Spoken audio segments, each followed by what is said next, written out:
Okay, good morning, everyone. Please be welcome to this ALBA webinar series entitled Breaking Down the Ivory Tower, with our very first episode, Voyage through Brain and Behavior, with Professor Onur Güntürkün, that we kindly thank for accepting our invitation. So ALBA entire title is actually ALBA Network Towards Diversity and Equity in Brain Sciences. And it was created to fight against existing inequities in academia, namely within underrepresented group of researchers causing the attrition of talent. It therefore aims at empowering brain scientists, recognizing outstanding contributions, and providing better visibility to neuroscientists from underrepresented groups. And besides that, it aims at sharing data and best practices to counter bias and discrimination. ALBA has presently 1,271 members from 78 different countries. Besides members, it is composed by directors, ambassadors, advisors, and volunteers. ALBA has then essentially four main blocks of actions that aims at raise awareness and advocacy. And for that, among other activities, ALBA created a declaration on equity and inclusion that I will talk about later. It also aims at increased visibility and recognition of underrepresented researchers by attributing awards and highlighting stories of success. It collects and shares data and resources aiming at reducing bias and promote best practices, and it foments networking and good mentoring. ALBA Declaration was then created to promote equity and inclusion within institutions and workplaces, and it is being constantly revised to have it more and more complete and updated. Everyone can sign, everyone that wish can sign it and become an ALBA member. It's free. So far, the declaration was signed by 216 organizations and 597 individuals from almost 50 different countries. ALBA Network is supported by FANS, IBRO, Society for Neuroscience, and it is sponsored by the Brain Prize Lundek Foundation and Elsevier, highlighting the importance of this association within the neuroscience field. ALBA has different working groups that aims at taking care of specific issues. For example, there is the Declaration Working Group, the Data Working Group, the Sexual and Gender Diversity Working Group, among others. And this Improving Accessibility Working Group was created to take care of disabled people among neuroscientists and to foster their inclusion in their workplaces and institutions, and also encourage best practices for that purpose. Beyond other activities within this working group, we created the webinar series Breaking Down the Ivory Tower series, precisely because the aim is to bring down the tower of ableism among the brain research community. These webinars will be conducted quarterly. The idea of these webinars is to invite one extraordinary scientist at a time with very diverse profiles and neuroscience perspectives, and simultaneously promote a discussion on how can we favor inclusive working environments for disabled neuroscientists. And this time we will have Professor Onur Güntürkün, that we honestly thank for kindly accepting our invitation, and my colleague Ryan will present him. Thank you so much. Thank you very much for that, Katerina. So as she said, today we have our very first webinar, and we are really honored to have Professor Onur Güntürkün here. I had the absolute pleasure of meeting Onur earlier this year in a conference in Israel. And I was just absolutely fascinated by both his work as a neuroscientist, but also he's just a lovely person. And I'm so glad he's decided to join us today. So Professor Güntürkün, he is based in Bochum. He's a professor of biopsychology. His main strengths are cognitive and comparative neuroscientist, and he does a whole host of different methodological approaches, including single cell recordings, right up to behavioral experiments. He works with a whole variety of different models, from pigeons to magpies to humans. And the two main questions that drive his research are, can different kinds of brains produce the very same cognition? And why are our brains asymmetrically organized? And today, I believe he's going to attempt to answer a couple of these questions, as well as talking a little bit about his academic and personal life and how he got to where he is today. So Onur, if you could start sharing your presentation, and we're all really looking forward to learning a bit more about you and your work. Thank you so much. Yes, I'm happy to do so. And I guess you all can see. Just a second. Yep.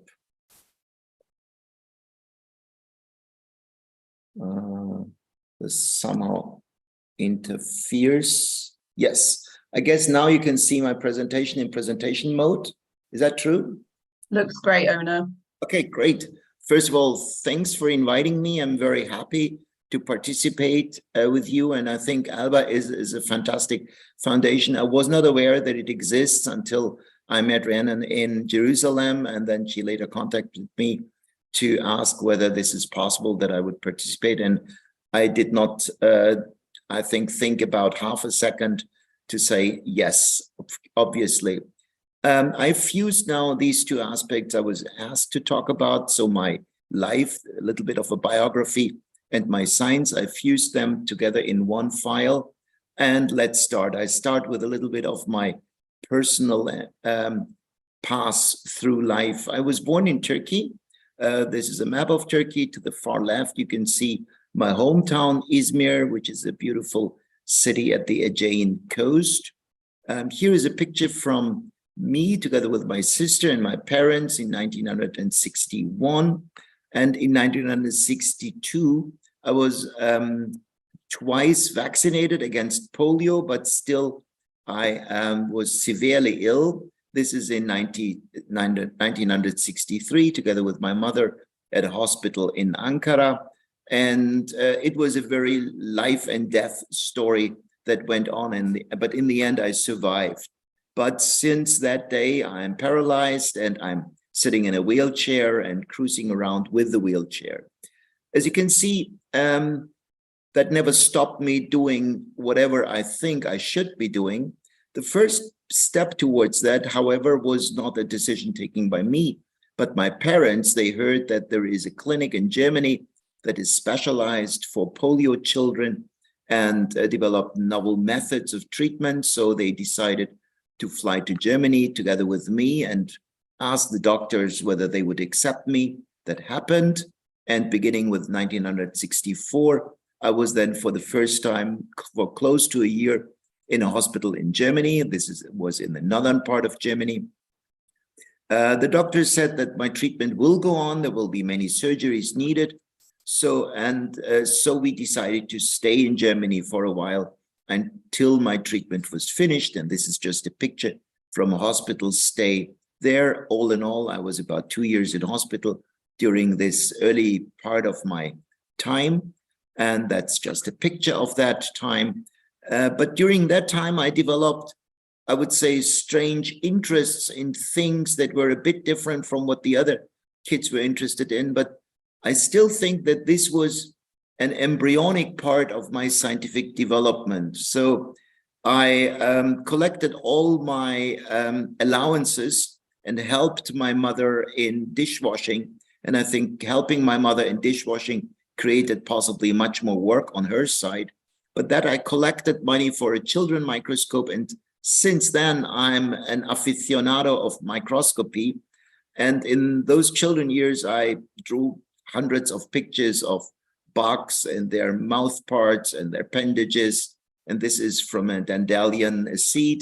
So that started something that still goes on. At the same time, I was also interested to study the behavior of animals. So the only animals that were available were little bugs in the garden. So I collected little bugs, created little cardboard labyrinths in these music cassette boxes that some of you might know that they existed in those years. And so I trained my bugs in different kinds of labyrinths and started to analyze their memory, their learning history, etc., etc. So when I look back now, I can say what I do now is more or less identical to what I did as a 9-year-old or a 10-year-old child. No, now obviously it's with much more profession, with much more money, with the help of many people and with literature. But in the very core, I'm still this 9-year-old child who is collecting bugs and making experiments with them. After the end of my treatments, we flew back to Turkey. I entered high school, and that's the İzmir Atatürk Lisesi that you see here to the right top corner. You can see me surrounded by my friends. And I think this academic institution really made me to what I am now. It was at very high academic standards, but at the same time was a nice and cozy place, but without any sacrifice of the academic standards. In the beginning, I thought, I'm never going to academically survive this, but in the end, I managed. And these were the times, I would say, where I developed these habits of learning, reading, scrutinizing things that obviously are still part of what science is for all of us. One day, and I was having an aquarium at home and always doing observations with my fish. My biology teacher came and said, who would like to participate in this science youth contest of the Turkish Science Council? And I and several other people said, yes, we would like to. And so I came up with an experiment with a behavioral study to test with different procedures whether my fish could see colors and which colors they could see and which colors they could discern. It was, I would say, a nice procedure, nothing spectacular, but it was, yeah, that's it, what I could do in that time. For some reasons, I made it up to the finals, and these are the finals in Ankara, where visitors come and ask the participants about their experiments. So this was my first poster session of my life. I didn't win the award, but I made it at least through the finals, and that was very nice. And then we were awarded to a science 2-week science summer camp in Çanakkale, which is in the Dardanelles, and other young people from Iran and Pakistan were invited, and scientists from all over the world who gave us lectures. And these were, I would say, these weeks and months were this embryonic affection for science, for behavior, was now really ripening. And so I decided for psychology, and I did not trust in the psychology studies at Turkish universities. So I decided to fly back again to Germany. And I enrolled at the Ruhr-Universität Bochum as a student, then conducted there my PhD. And then after having my PhD, I started a postdoc first in France, later on the United States, then back to Germany, a third postdoc in the south of Germany. And then eventually one day I had a call as a professor of biopsychology at the Ruhr-University, which by chance was the university that I had visited as a young person coming from Turkey and where I had conducted my studies and my PhD. So I was based since then in Bochum. I became a comparative cognitive neuroscientist, picture of those days. And my wife and I decided with our kids that traveling was fine and we should go on, do some science travels. But I think traveling doesn't mean you just go for a couple of weeks. That's traveling. But you would like to stay at a place, to really work there, send your the kids to school there. So we decided after a while to spend our sabbaticals, always 6 months or 8 months, at different places where I could do the kind of science that I really liked. So we moved to Australia. We tried how life is with family in Turkey. We moved to Belgium and to some other places for shorter stays, but there I was alone on Argentina, Japan, and then finally, but that was only for 3 months in South Africa. And these kinds of science stays for half a year will hopefully go on for the next couple of years. So I became an international scientist to that extent. But what I still do is what I did as a 9-year-old, tinkering around with behavior and brain. So now let's turn our attention to a little bit to the science I do. And that's how I called my little talk here, Voyages through Brain and Behavior. I'm deeply believing that to understand brain functions, we have to adopt a mechanistic view. We have to really look into the brain, try to decipher the codes of cognition, the codes of behavior at the cellular level, but never forget the systems level, the abstract properties of learning and memory, but always connect them with cells, networks, and areas.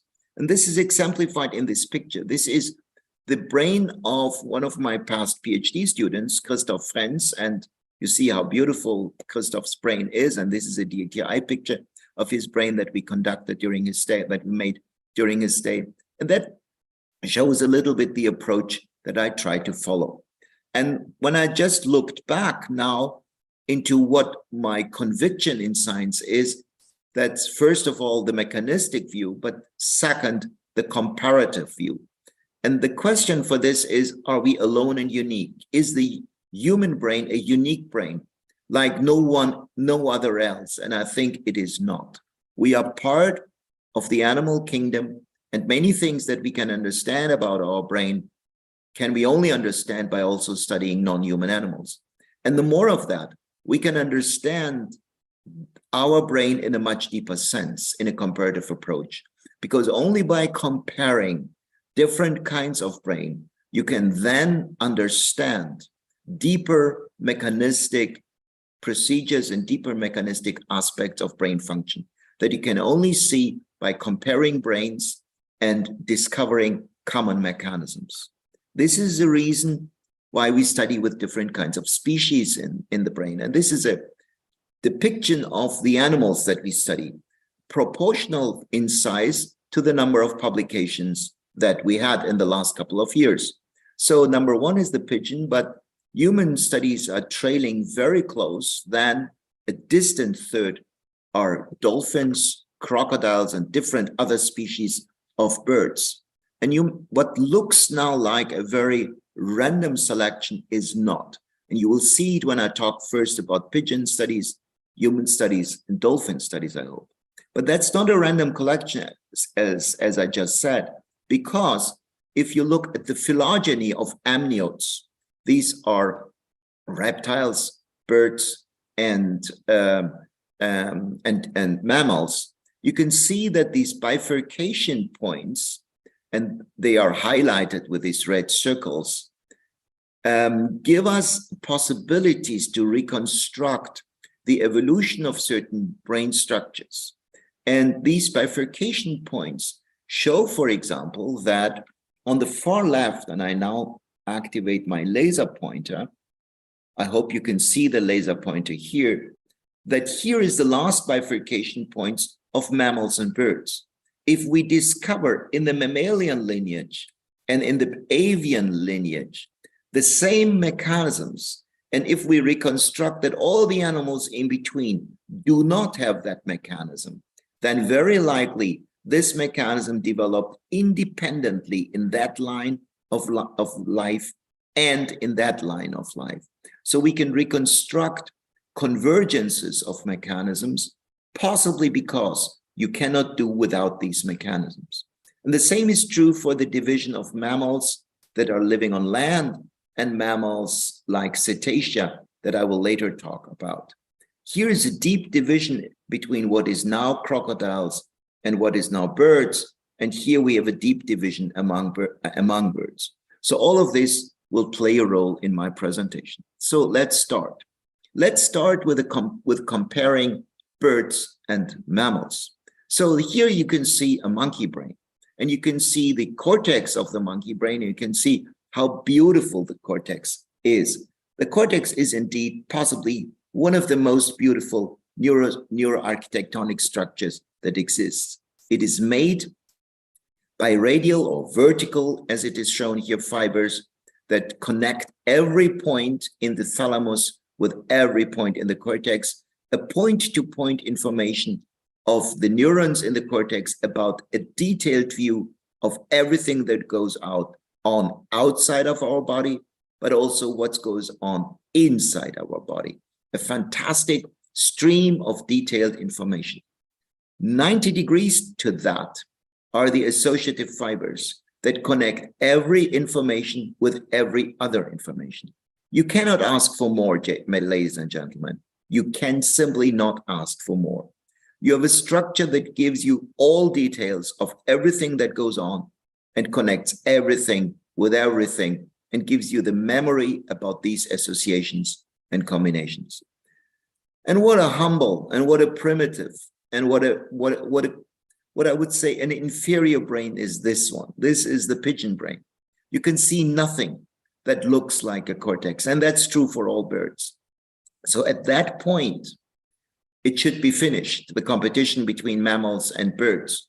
Birds do not have a cortex. They should not be able to analyze at that detail level sensory input and to associate everything with everything. But unfortunately, they do.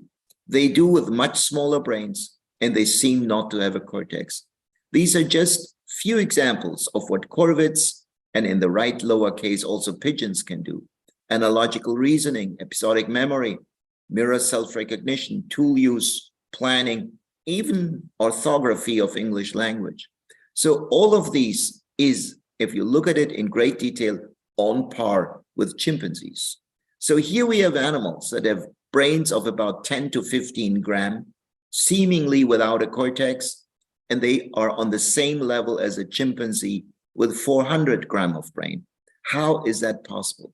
And that's exactly what motivates my research. These discrepancies show that we have not properly understood, truly at the mechanistic level, how our cognition and our cognition in general is generated.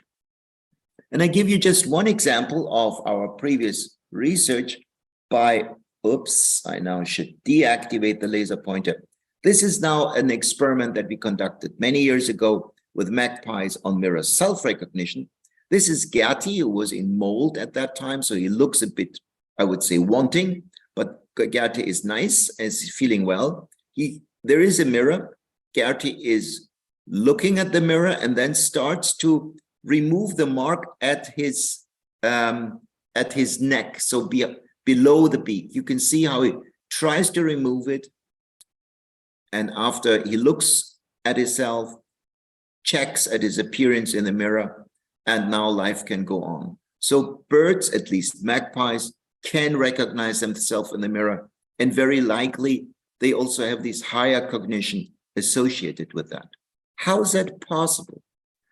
So we discovered, by using novel imaging and novel microscopy techniques, that the bird brain is incredibly orderly organized, and it shows exactly the orthogonal organization of fibers as I just described for the cortex. For example, here I take again the laser pointer here. We can see in the orientation of only these two directions of fibers is visualized. We can see the yellow and the pinkish fibers ordered at 90 degrees of crossing pattern.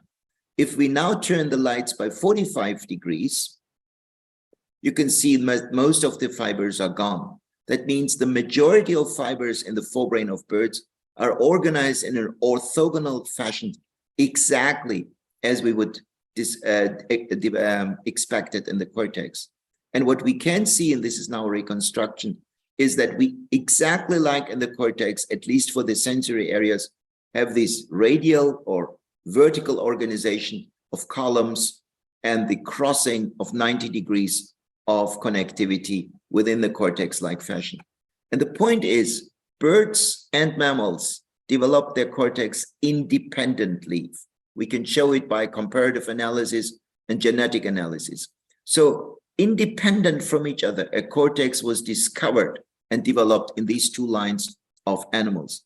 That means that the cortex is sort of a conditio prima sine qua non for higher cognition. Now, let's turn to humans. And because humans are also very, very interesting animals, as you would possibly agree, I try to remove my laser pointer. You can see my lovely wife, Monica, who was on an expedition in Turkey, where we studied a very strange kind of language. I always wanted to know why the left hemisphere of humans is dominant for language. And the usual answer is the left hemisphere has a much higher ability to resolve the timing of the vocal input. And this is especially relevant for consonants. Consonants need a very detailed analysis of the vocal output and the vocal input into our auditory cortex. And without that, we cannot distinguish consonants, and so we cannot properly understand language.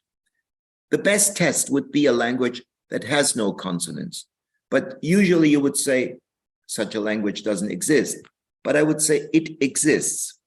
It exists in the northern part of Turkey, where there are several thousand people living in a few villages that communicate when they are far apart from each other with whistles. Here, for example, is the syllable ta in a normal articulated Turkish. Ta, ta, ta. And here you can hear it in whistled Turkish. And now we can study these people with articulated Turkish and whistled Turkish with respect to their brain asymmetries. And that's what we did in these high altitude areas, in these little villages, really roaming the area with jeeps and everything that somehow brought us to these little villages. And here you can see one of the fellows, his name is Osman, who just greets you. He says, hi, merhaba. How are you? And here you can see the whistle language in action. If some of you understand Turkish, to the right is the description. This is Halil. Halil communicates with his friend Küçük, who is about 800 meters away. You can't see it yet. You will see it when the camera moves up there. And Halil communicates with Küçük about what to do in the evening, and then sends best regards and translates to him what I was asking, etc. So let's listen to him for about 3/4 of a minute.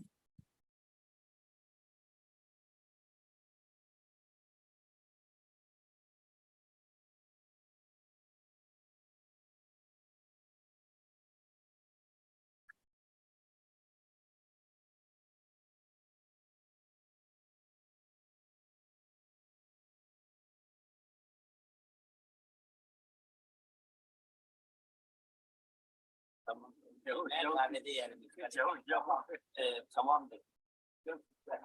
Benden selam söyle.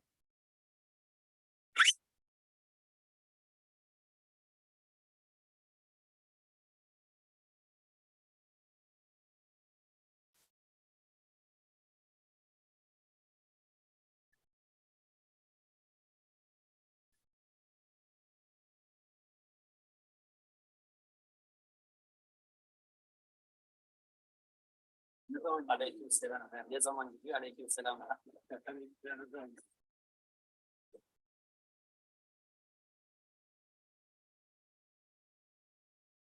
Yarın gidecek. Tamam. Benim de selamımı söyledi. Biz gidiyoruz değil mi? Osman'ın da selamı var değil mi?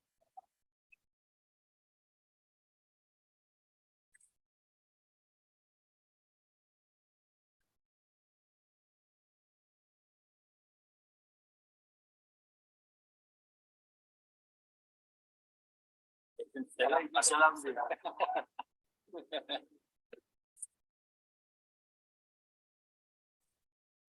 İyi günler de. Osman burada değişiyor.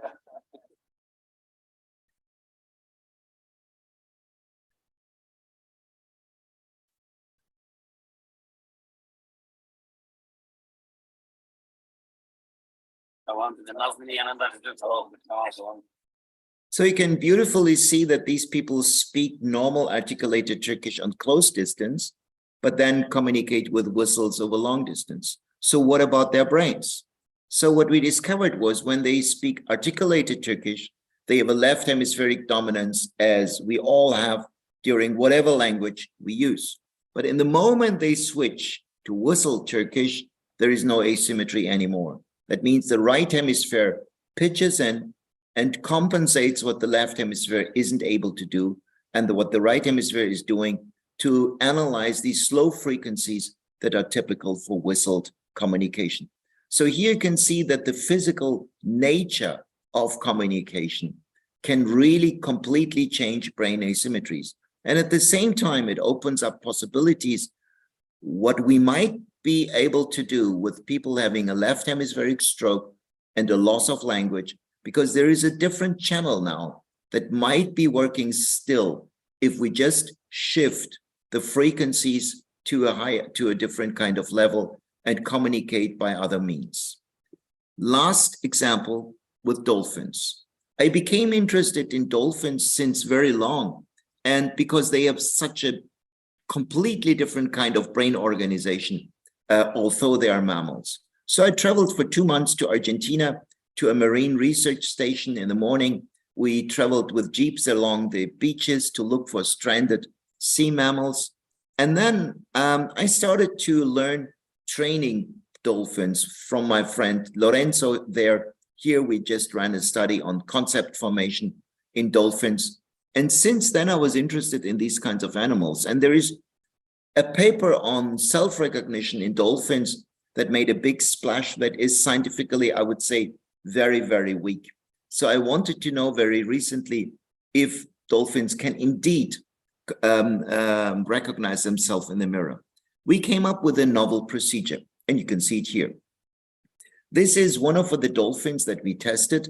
Dolphins have to have sun blockers every day when they are kept in dolphinaries, because they are then very close to the surface and their skin can be harmed by the sun rays. So during the daily routine of putting sun blockers onto their skin, we developed a new kind of sun blocker with a paint that has no taste and no olfactory cue. And without the animals knowing, we made a circle around the left or the right eye. The logic was, when they recognize themselves in the mirror, they should more often look towards the marked eye and not towards the unmarked eye. We had all kinds of different controls. It's boring to talk about all these controls, but if you're interested, I'm very happy to communicate about that. But what we could show is very simply here, and again, take the laser pointer. Here, for example, when we mark the left side, and they mostly look to for their left eye. When we mark the right eye, they mostly look for their right eye. That means the animals are indeed looking at the eye that was marked, a clear indicator that they might recognize themselves in the mirror, so that they might know it's me looking there. And one of the animals showed a very strange behavior. This is just anecdotal, and I don't want to make too much out of it. But this was Darwin, and Darwin was always floating to the upper part of the pool and only looked with his left eye when his left eye was marked, and with his right eye when his right eye was marked, as if he was interested in telling to see whether there was a mark on that eye or not.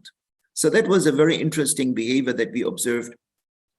As I said, I'm not going to make too much out of it, but it's a very nice anecdotal point. And all of that wouldn't be possible with all the fantastic people in my lab and associate with my lab, and obviously the funding agencies. So if you really liked my research, I would say praise these guys and not me, because they really did the job. But up to then, thanks a lot for your patience, and I close down my presentation now. Thanks so much, Onur. That was absolutely fascinating. I remember when you talked in Israel and you also said about the birds, and I've never looked at birds quite the same way since. I'm now slightly suspicious of them and what they might be plotting. So everyone in the audience, if you'd like to ask any questions, then please write them in the question and answer box, which is at the bottom of your screen. Alternatively, if you'd really like to ask a question in person, you can also raise your hand and then you can maybe ask in person. But to get started though, I wanted to ask what might be quite a basic question. I was just thinking, so if human brains are much more similar to other animals than we thought, so for example, birds, what do you think it is that could be so unique about the human brain that can result in the development of psychiatric disorders? Or do you think that actually some sort of psychiatric disorders could also happen in other animals such as birds and we're just not able to know about it? So first of all, what makes us unique is sheer quantity. So we are possibly the animal with the largest number of neurons in the brain. So, and this sheer quantity of processing capacity gives us a cutting edge, for example, to develop language. Language is incredibly complex. In every language, there are more than 1 million words. We always thought it's about 100,000, but now we know it's more than 1 million. Then comes the syntactic properties of language that make it so flexible. And all of that requires computation.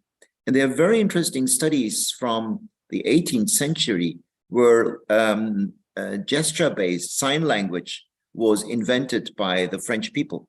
So it was an order by the French king, by the way, that he said that some communication channel should be invented by the Academy of Sciences in Paris to help those people that were deaf and could not learn French. And so it was done, and French Sign Language was the first that was developed.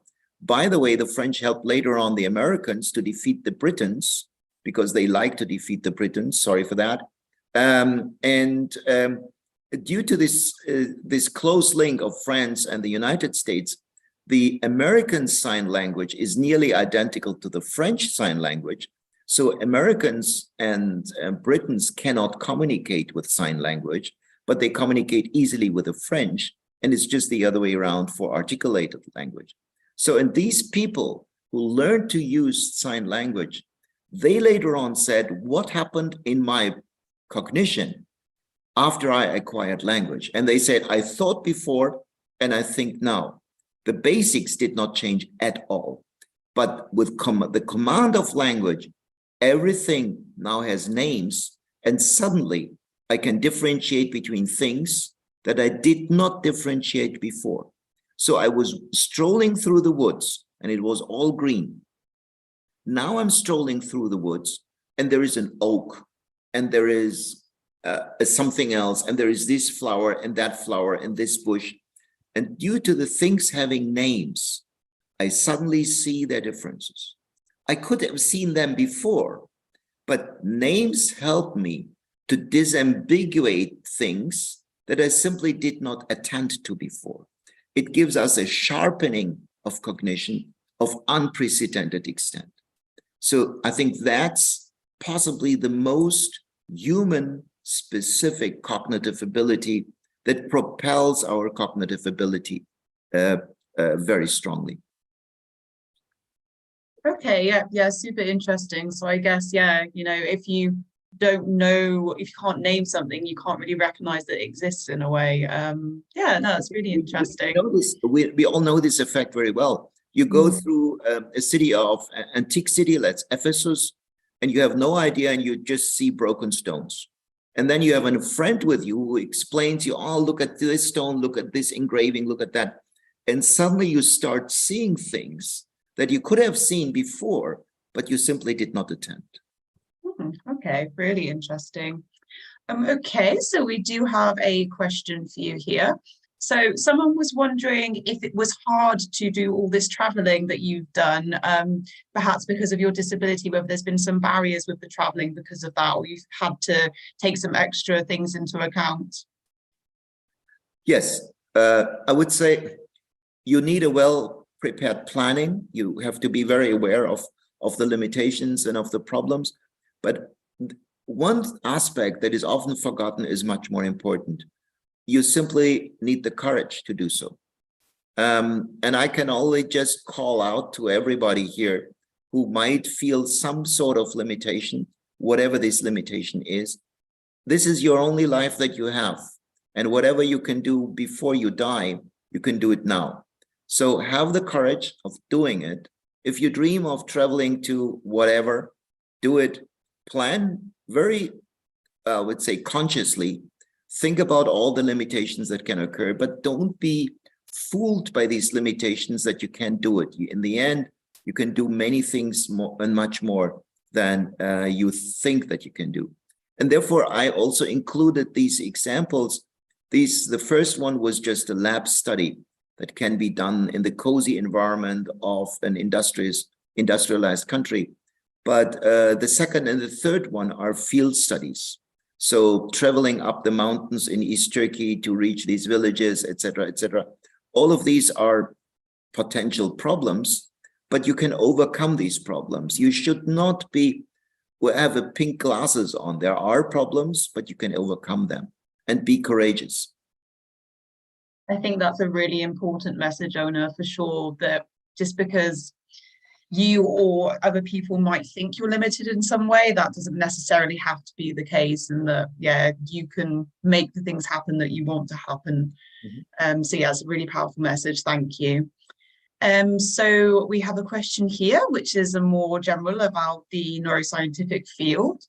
And it is, as a field, what are some ways to rethink about how we ask research questions about brain development and neurodevelopmental disorders, e.g. deficit disabilities versus normal spectrum of human development? So I have a feeling this question might relate a little bit to perhaps seeing disorders more as neurodivergence rather than neurotypical. So I think there are different kinds of answers that can be given to that. First of all, a person that has some limitation, some disorder, whatever, always tries to develop something to a workaround. And so what we have to mind is not only the disorder itself, but also the capacity of that person to come up with novel and unique ways, of very individualized ways, to deal and to live with that limitation. And that's something, that's the complementary part of that is often forgotten. So I tried to allude this a little bit when I was talking about this whistle language, because if we have the potential to learn a completely different kind of communication after a left hemispheric stroke, that's a workaround that we might not have thought before. And that same is true for any kind of other diseases and developmental disorders. So think of what you lost, but also think of what you can gain by looking at other routes to the same achievement. And then if that is interesting at the scientific level, track that and analyze that with neuroscientific means. Thank you so much, Professor Onur. I was very delighted with your presentation, I must say. We have some few questions also from the audience. Have you studied how learning to read can change our brain? What about dyslexia? I did not specifically study this, but there are studies on that. That's a very interesting question. So the usual take on that is that learning to read is just a part of language asymmetry in general, but I don't think that it is true. What we learn is that we are born with the capacity to create language, but we are not born with the capacity to read. And we have to learn that script, Latin script, Mandarin, whatever, can be inscribed on paper, on walls, or whatever, and is a signature of language, with which the capacity we are born. I believe that what we learned then during that time is to have prior, so very early arrangements of our brain to already decipher signs, written signs, and activate left hemispheric language areas by this. But this is truly a learning procedure. We are not born with the capacity to read, but we are born with the capacity to know that this is language. So now what happens through reading learning is that this association is established between a sound and a script. And I believe, and this is not properly studied yet, that this script becomes as an early signature of activation of left language areas very early in the processing chain of our brain, as is sound as such. And that's, I would say, would be a spectacular case that a later on learned stimulus class is equalized with an inborn stimulus class and has identical effects on the pre-activation of complex systems in our brain. This is an understudied case and a theory of mine. Maybe it's wrong, but I think if that is true, that would be a spectacular case of an inborn signal that is transferred to another not inborn signal class and then becomes equalized in the way it activates brain structures. So that would be my hypothesis. So if anybody of you would like to study this, just drop me a mail. I would be like to part of that. Thank you. Thank you for the invitation as well. I don't know if I should read another one. How can organizers of scientific events better accommodate persons with disabilities, both in terms of the scientific content and logistical aspects? First of all, I think you have to, disability comes in so many different shapes and aspects. So for me, my disability simply includes accessibility. Steps, staircases are a problem. Handicapped accessible bathroom is something that obviously is nice to have. All of that are things to mind and that are more at the technical level. It can be much more complicated for people that are blind or deaf. Then we have to mind all of that. The openness to walk the extra mile in an organization to include that people, I think, is very important.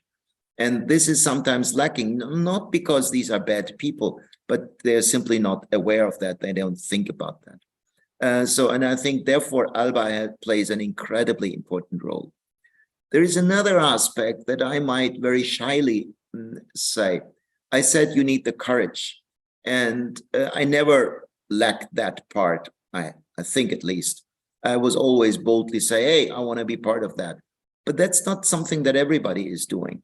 So I'm, for example, now at my university, we are well aware that gender is a very important point and that we should mind our ads for professorships, for whatever, in a language that activates highly talented female scientists to also submit their ad and submit their application.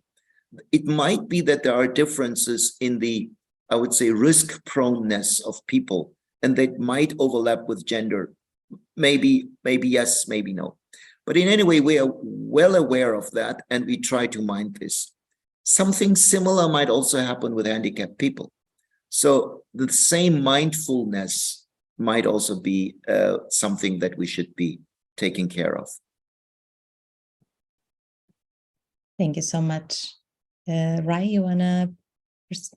Yeah, so I think we can ask one or two last questions. So if anyone has a burning one, then please put it into the question and answers now.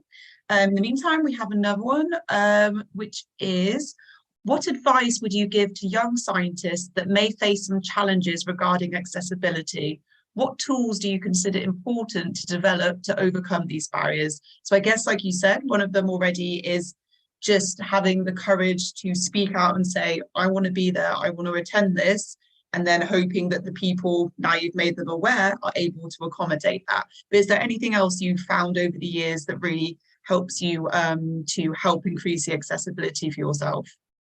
So the second point is not only the courage, but also the well-planned story. So that's something that is quite often very important. When you can help the organizer, the majority of organizers, the majority of hosts, the majority of people who would like to hire you are well-meaning people. That's at least what I learned throughout my life. But they often think that this is not possible. And therefore, well, I'm very sorry, I would love to have you here, but this is not sorry, period. You have to have this certain stubbornness to then say, well, I thought about that, and I'm willing to help you at that point. For example, we could do ABC. So you need a certain kind of stubbornness at that point, but also accept that the majority of people are well-meaning, but maybe not properly informed or too shy. So you have to take the initiative to doing so. Hey, in the end, it's your life. It's not the life of the other guy. It's your life. So take care of it. Yeah, I think totally agree. You just have to be persistent sometimes and encourage people to do what they should be doing. Okay, so then to follow that up, we've had someone ask do you feel that you're an example to other people with disabilities in order to travel and to pursue a career in science? I never thought that I will be one, but I accept this. I think I accept this as one of the tasks that I should do. Equally in Germany, for example, I'm quite often giving talks to people of Turkish background, because they also, for cultural reasons, think that they now will, for the rest of their lifetime, in the second row, and they cannot play a role in the first. And I always say, you can, just do it, just try it. And so I think we all have to mind that we not only live our life, but we also have to live a little bit the life of others and take the responsibility for that.